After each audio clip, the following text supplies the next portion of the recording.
Alam bisawab.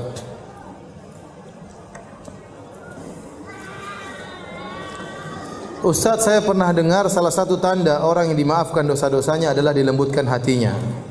Bagaimana kita tahu lembutnya hatinya dan seperti apa contohnya? Saya tidak tahu dalil akan hal ini. Ya. Kalau kita sudah bertobat, kita husnudzon kepada Allah Subhanahu wa taala. Allah Maha penerima taubat. Saya katakan tadi, Allah lebih sayang kepada hambanya daripada seorang ibu terhadap apa? Anaknya. Kalau kita melakukan dosa kesalahan sama ibu, kita minta maaf, ibu saya pasti maafkan. Ya. Ya, kalau ibu saja maafkan, apalagi Allah Subhanahu wa taala. Adapun tanda-tanda khusus, maka ini perkara yang gaib. Kita enggak tahu apa tanda-tandanya. Ya. Yang penting kita memenuhi persyaratan taubat. Apa persyaratan taubat? Yang pertama, al-iqla' anidz-dzam, meninggalkan dosa tersebut. Yang kedua, an-nadam, menyesali dosa yang dia lakukan. Yang ketiga, al-azam ala adamil audah, bertekad untuk tidak mengulangi lagi. Kalau seorang dalam hatinya sudah terpenuhi tiga perkara ini, maka dosanya akan diampuni oleh Allah Subhanahu wa taala, sudah pasti. Ya, sudah pasti. Bagaimana cara bertobat? Apakah dilakukan dengan salat taubat? Salat taubat hukumnya sunnah, tidak harus dilakukan. Dan salat taubat bukanlah salat rutinitas. Disebutkan di sini, dan setiap sebelum tahajud dan duha mendahulukan dengan salat taubat 2 rakaat. Tidak, salat taubat bukanlah salat rutinitas, tapi dia dilakukan kalau kita merasa berdosa, kita bertaubat. Terkadang kita melakukan dosa tertentu, kita bertaubat. Namun dia tidak wajib. Seorang bertaubat dengan hatinya, dengan mulutnya, dengan lisannya, istighfar, maka itu yang wajib. Adapun jika disertai dengan salat taubat, maka itu baik, namun tidak wajib. Ada orang tua yang anaknya meninggal dengan bunuh diri. Adakah jalan atau amalan yang bisa dilakukan orang tua agar anaknya yang bunuh diri tersebut bisa diampuni atau dikurangi dosanya? Iya, kita mohon ampun baginya. Orang yang bunuh diri itu bukan kafir, tapi dia melakukan dosa besar, terancam dengan neraka jahanam. Sebagaimana dosa-dosa besar yang lainnya. Seorang berzina tahu-tahu meninggal dunia. Seorang ingin membunuh orang lain, tahu-tahu dia meninggal terlebih dahulu, dibunuh. Seorang merampok, tahu-tahu mati, ya. Di antaranya bunuh diri. Dosa yang besar. Ya, tapi tidak mengeluarkan seorang dari apa? Islam. Maka kalau anak kita ada yang meninggal bunuh diri, maka di antara kasih sayang kita kepadanya, kita sering mendoakannya agar Allah mengampuni apa? Dosa-dosanya. Ini banyak pertanyaan tentang menghajikan atau mengumrahkan. Ada namanya haji badal, demikian juga umrah badal. Akan tetapi orang yang ingin menghajikan orang lain, dan ini ijma ulama tentang bolehnya, syaratnya dia sudah harus haji terlebih dahulu, baru dia boleh menghajikan orang lain.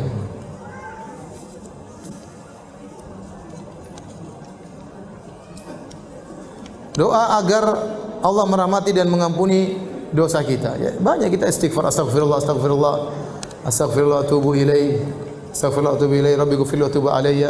Banyak ya, astagfirullah, perbanyak istighfar. Kita bertobat, ya, bertobat kepada Allah, ya.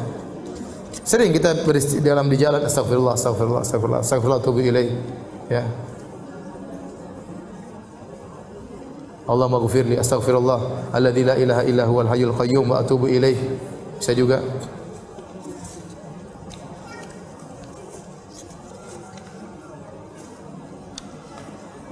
apakah berdosa bila menyembunyikan atau tidak menceritakan hal-hal yang tidak menyenangkan kepada suami agar suami tidak stres, tidak ikut memikirkan hal yang tidak menyenangkan? Iya, tidak semua kita ceritakan kepada suami. Tidak semua yang ada di benak kita ceritakan kepada suami. Kalau menurut kita suami tidak perlu tahu, ya nggak usah kasih tahu. Tapi kalau menurut kita suami perlu tahu karena ini berkaitan dengan kemaslahatan rumah tangga, maka kasih tahu. Tapi kalau ada tetangga bertengkar kemarin, kita lihat lempar-lemparan sama suami istri, satu lempar piring, satu lempar pisau, enggak usah kita cerita. Nanti suami stres.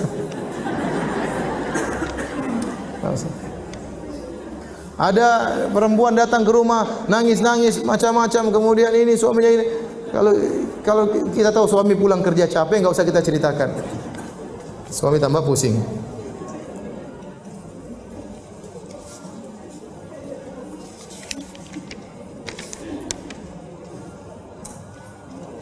Bagaimana pendapat Ustaz jika kita pada masa lalu melakukan dosa besar dan telah bertobat serta berhusnudzan kepada Allah bahwa Allah Maha Pengampun, tapi seringkali masih teringat akan dosa tersebut padahal Allah telah menutup aib kita. Tidak apa kalau kita ingat, kita istighfar lagi. Kita ingat, kita istighfar lagi. Mungkin Allah membuat kita ingat agar kita sering beristighfar, agar kita sering bertobat. Tapi kita yakin Allah sudah mengampuni. Tapi tidak mengapa kita sering beristighfar. Saat ini saya wira swasta, dahulu saya kerja di bank riba. Alhamdulillah usaha saya maju. Apakah penghasilan saya saat ini halal? Mengingat modal awal usaha saya berasal dari penjualan rumah yang dahulu didapat dengan cara KPR bank.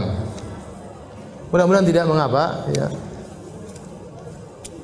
Barang siapa yang bertobat dari riba, maka hasil riba yang pernah dia dapatkan, ya, falahu ma salaf, kata Allah, bagi dia apa yang telah lalu. Maka tidak mengapa, mudah-mudahan, ya. Karena kalau seorang dia dulu pernah praktek riba, kemudian dia bertobat, hasil riba yang dia miliki sekarang ini jadi halal selama dia bertobat kepada Allah dan boleh dia olah untuk pekerjaannya. Dalam aktivitas bagaimana berzikir dalam hati? Berzikir dalam hati boleh, tapi yang afdal adalah dengan apa? Dengan lisan. Dengan lisan. Tidak ada masalah, coba kita sambil nyetir mobil kita bisa istighfar. Astagfirullah, astagfirullah, bisa. Subhanallah, alhamdulillah, wa la ilaha illallah, akbar, la haula wala quwata illa billah. Sambil nyetir. Tapi kalau sambil baca metos mungkin susah, ya. Astagfirullah.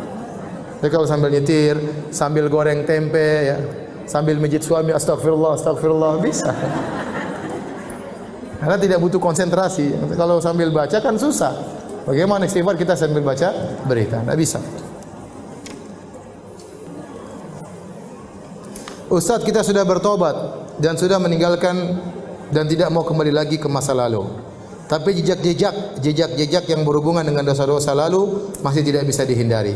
Tempat tinggal, family, karena tidak bisa dihindari. Bagaimana Ustaz? Tidak mengapa, yang penting kita menjaga diri. Yang penting kita menjaga diri.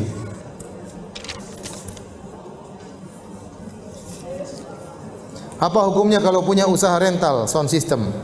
Karena alat sound system ini suka disewa untuk acara wedding, untuk musik-musik, acara pameran untuk musik.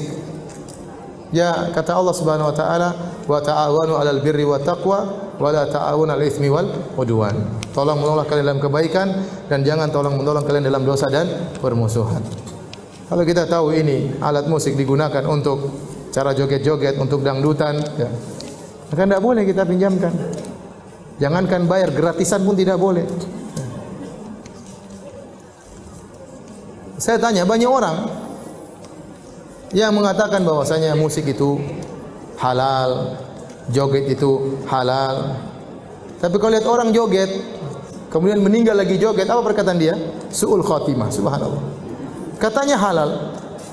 Kenapa ada orang meninggal lagi nyanyi dibilang apa? Su'ul khatimah.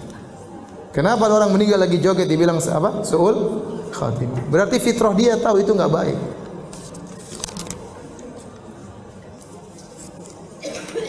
Apakah kita kalau bertobat harus dikatakan apa dosa-dosa kita? Enggak. Ya terserah, kalau kita di hadapan Allah kita bebas, tapi jangan bilang sama orang. Ya. Kalau sama Allah terserah, ya Allah saya pernah begini, ya Allah ampuni dosa-dosaku. Tapi meskipun kita tidak bilang, kita bilang ya Allah aku bertobat kepadamu, Allah tahu isi hati kita.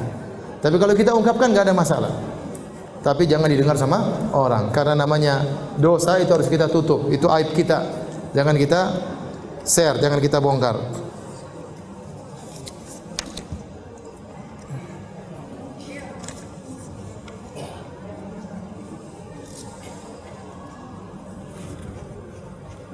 Ustadz, memajang foto selfie di medsos adalah dosa jariah. Dikategorikan dosa jariah itu untuk yang buka aurat atau sama pula dengan yang berhijab. Karena di medsos banyak sekali foto-foto muslimah berhijab syar'i dan juga bercadar dengan dalih berdakwah atau juga berjualan pakaian syar'i. Tujuan berjilbab itu apa sih? Tujuan berjilbab itu untuk dilihat atau untuk agar auratnya tertutup? Bukan untuk cari perhatian. Makanya di antara syarat jilbab tidak boleh memakai jilbab yang menarik perhatian. Makanya waktu Nabi SAW menyebutkan sinfani min ahlin nar, dua penghuni neraka jahanam yang aku lihat di antaranya nisaun kasiyatun ariyatun ma'ilatun mumilatun ru'usuhunna, kata Nabi, wanita yang berpakaian tapi telanjang, yang berjalan berlenggak-lenggok, menarik perhatian para lelaki. Kepala mereka seperti punuk onta. Kenapa? Waktu mereka berjalan dilihat oleh banyak orang. Ini sebenarnya simbol bahwasanya orang berjilbab tidak boleh yang menarik perhatian orang lain. Kalau dia pakai jilbab dengan model yang buat orang semua ngelirik, apalagi laki-laki melirik, itu berarti fungsi jilbab tidak dia dapatkan. Berarti fungsi jilbab tidak dia dapatkan. Saya bilang ibu-ibu sekalian, ya. Ibu-ibu ini banyak yang cantik-cantik, ya. Maka jangan tempelkan wajah cantiknya tersebut di medsos. Orang lihat akan terpesona. Ya salah yang lihat, ya yang lihat juga salah, anti yang juga majang juga salah. Kalau dilihat tidak sengaja, anti tidak bermaksud memajang, terlihat nggak ada masalah. Tapi kalau anti kemudian dengan wajah yang cantik kemudian, ya nggak mungkin anti baru bangun tidur kemudian foto masukkan ke medsos, kan nggak mungkin. Pas sudah berhias dulu, sudah ini rapi, baru foto senyum-senyum, baru kemudian masuk di medsos, kemudian bisa dilihat oleh semua orang. Kalau anti grup di antara akhwat nggak ada masalah, tapi harus amanah semuanya. Insya Allah nggak ada masalah. Tapi kalau grup terbuka, semua orang bisa lihat, maka ini masalah.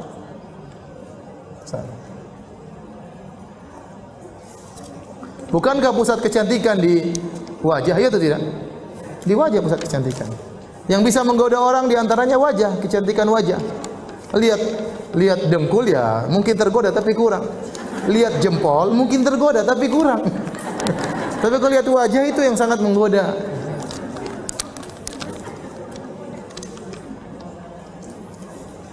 Ustaz, saya sering ikut pengajian tapi suami masih senang musik. Ya dinasihati pelan-pelan. Siapa sih tidak suka musik? Semua orang juga suka musik.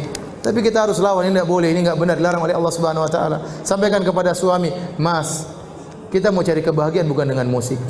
Banyak orang menyangka mereka dapat kebahagiaan dengan musik, jawabannya tidak. Ya, saya dulu juga pemusik, ya. Apakah bahagia dengan musik? Jawabannya tidak. Kalau memang musik membawa kebahagiaan, harusnya para pemusik itu orang-orang yang paling bahagia. Ternyata tidak. Mereka juga stres, kemudian rumah tangganya hancur, minum khamar, kasus macam-macam, sampai ada yang bunuh diri. Memang ada kelezatan, kelezatan bukan kebahagiaan. Jangan salah paham. Orang isap morfin dia lezat, ya. Orang berzina lezat tapi dia bahagia? Enggak. Setelah dia berzina ada kegelapan dalam hatinya. Kalau ingin bahagia jangan dengar musik, baca Quran dengan tilawah, baru itu bahagia. Tapi nasihati suami baik-baik, pelan-pelan. Semuanya butuh proses.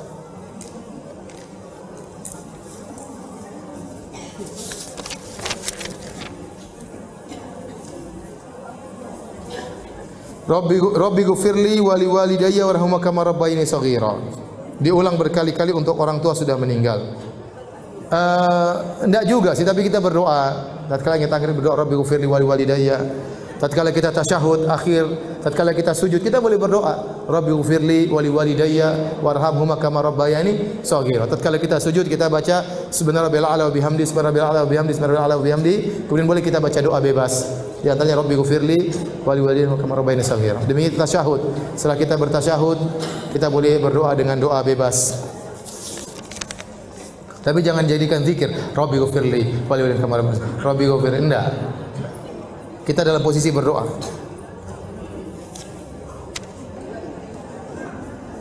Dalam rincian penggugur dosa ketiga, amal soleh atau kebaikan-kebaikan.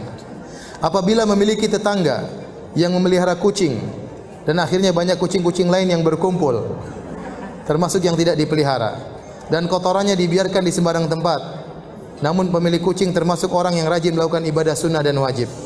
Apakah ini termasuk perbuatan zalim yang bisa diampuni? Mengingat hingga kini masih saja hal tersebut berlangsung. Kita tegur ya, karena kita boleh berbuat baik tapi tidak boleh mendolimi apa? Orang. Ya. Jangan sampai kita melihara hewan kemudian hewan itu tidur di rumah kita bersih, beolnya di tetangga. Ya, jangan. Tetangga terganggu. Ya, jangan. Ya, kita jangan mendolimi orang. Nasihati baik-baik, sampaikan. Ya. Bilang kayaknya kucingmu ini pandai bergaul. Lihat banyak kucing-kucing kumpul di sini sekarang, ya. Sampaikan baik-baik. Saya mau bertanya, apakah seorang makmum baca Al-Fatihah kalau imamnya tidak membaca dengan jahar, bacanya sir seperti salat duhur, salat asar, maka dia baca apa? Al-Fatihah. Demikian juga imam pada rakaat ketiga, rakaat keempat. Maka makmum baca Al-Fatihah. Jadi makmum baca Al-Fatihah tatkala salat duhur, salat asar, demikian juga salat maghrib dan isya pada rakaat ketiga dan rakaat keempat. Adapun kalau imam ternyata bacanya dengan jahar, dengan suara yang keras, maka makmum tugasnya mendengarkan. Tidak perlu dijaharkan. Karena fungsi imam baca itu untuk didengar oleh makmum. Imam baca buat siapa? Buat kita dengar. Kalau Allah Maha mendengar, kita dengar. Nah, kalau kita tatkala imam baca Quran, kita ternyata baca sendiri, kemudian dia baca buat siapa? Ya. Akhirnya apa? Kalau imam baca, kita baca juga di belakang, akhirnya kita tidak konsentrasi. Akhirnya kita baca cepat-cepat. Bismillahirrahmanirrahim. Maliki yaumiddin, ya kan? Kita enggak tahu kenapa suara kita kalah dengan suara imam pakai mikrofonnya besar. Akhirnya apa? Kita tidak konsentrasi. Jadi yang benar bahwasanya ini ada khilaf, tapi yang benar bahwasanya kalau imam sudah baca dengan suara keras, kita tidak perlu baca lagi. Ustaz, apakah dosa pernah berbuat zina termasuk dosa yang bisa diampuni? Iya. Ini dosa besar, tapi kalau orang bertobat kepada Allah, maka dia akan diampuni oleh Allah Subhanahu wa taala. Ini tidak perlu cerita ke orang lain. Tidak perlu cerita kepada orang lain. Apapun dosa yang dia lakukan, dia pernah berzina, pernah ini, jangan dia cerita sama orang lain. Itu aib, dia sembunyikan. Jangan dia ceritakan kepada suaminya, jangan dia ceritakan kepada istrinya. Itu aib, dia sembunyikan.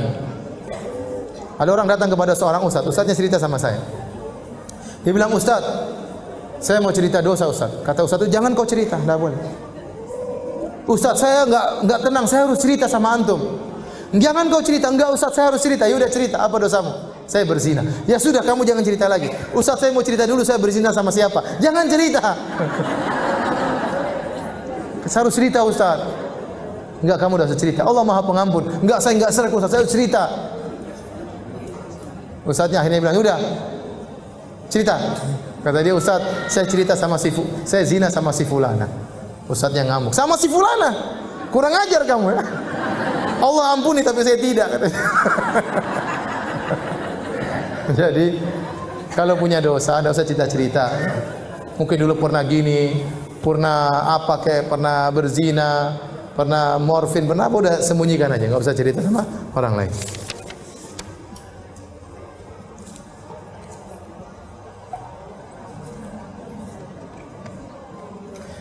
Ustaz, jika hasil ditimbang ternyata kita di neraka, waliyadzubillah. Setelah divonis, dihisab, ternyata kita di neraka. Apakah ada kebaikan amalan yang bisa mengangkat kita ke surga? Ya sudah nggak bisa, kalau kita sudah di neraka nggak bisa beramal soleh lagi. Tetapi bisa jadi kita dikeluarkan dari neraka karena syafaat. Karena syafaat. Syafaat dari Nabi SAW. Syafaat dari kerabat-kerabat kita. Syafaat dari teman-teman kita yang soleh dan soleha. Bisa mengeluarkan seorang dari neraka Jahannam.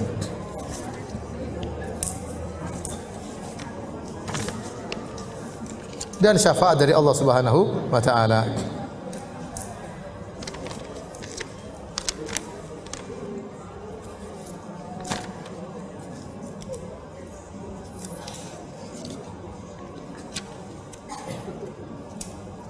Mau bertanya Ustaz mengenai bagaimana jika kita sudah meminta maaf kepada seorang yang telah kita sakiti, tapi dia tidak mau lagi berhubungan silaturahmi dengan kita. Tapi dia mengatakan bahwa dia sudah ikhlas memaafkan. Ikhlas beneran apa ikhlas terpaksa? Apakah maaf kita diterima Ustaz? Ya mudah-mudahan. Tetap kita berbuat baik. Belum tentu dia mau bergaul lagi dengan kita, dia khawatir terulang lagi kedua kali. Tidak wajib kemudian dia mau dekat lagi dengan kita. Yang penting kita sudah minta maaf, kita berbuat baik kepada dia. Zahirnya dia sudah bilang saya sudah ikhlaskan, ya sudah, kita baik saja. Kalau dia mau bergaul lagi dengan kita, alhamdulillah. Kalau enggak ya enggak apa-apa. Yang penting kita jangan dendam dan jangan menambah lagi kesalahan kita. Ya.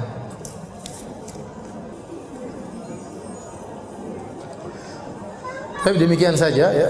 Banyak pertanyaan yang tidak bisa saya jawab karena keterbatasan ilmu saya ya. Sampai di sini saja kajian kita ya.